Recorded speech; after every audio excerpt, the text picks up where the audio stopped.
1991, which was the final year of RPO V2K for the C4 era, brought several key changes. One of the biggest changes that was notable on the Callaway Twin Turbo were widespread use of the Callaway Aero body. Again, this body was introduced in 1988 on the Callaway Sledgehammer, and if you notice, this vehicle has the specific Callaway tail with specific tail lamps and rear fascia assembly. It's a very unique shape that ties in fact replaces, aside from the front and rear fascias, the entire body from the rub strip down. This particular Callaway, which is a Series 500 vehicle, I believe number 501, is painted periwinkle purple. The hood in 1991 on all Callaway Twin Turbo Corvettes had a new intercooler intake design called the blisters. The blisters were more efficient than the previous designs from 1987, and then also the underhood design from 1988 through 1990. In fact, many cars received this update after the fact. Let's take a look under the hood.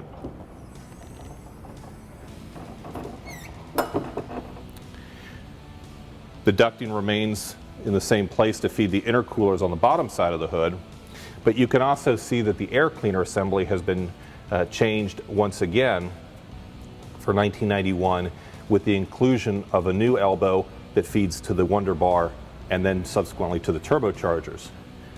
One key thing to note on this vehicle is the 100 plus intake manifold. This design originated a version of it on the Callaway Sledgehammer, and this particular car is actually nicknamed the Mini Sledge. The 100 plus package, aside from the intake manifold, also included cylinder head, camshaft, and fuel delivery modifications, as well as specific calibration for the added horsepower this vehicle delivers.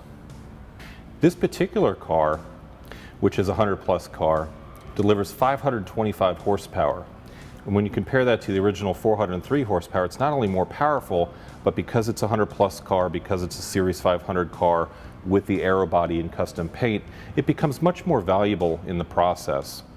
You know, when you think about the value, for example, this car might be a $50,000 to $55,000 car by itself, but with these added options, you could probably look at this car in the $125,000 to $150,000 price range, perhaps even. And when you think about some of the materials that went into this car, of course there's some exotic materials, for example the ductwork and the aforementioned billet, but the intake, the manifold itself, while it looks like it's aluminum, it's actually made of unobtainium. You just can't find this anymore.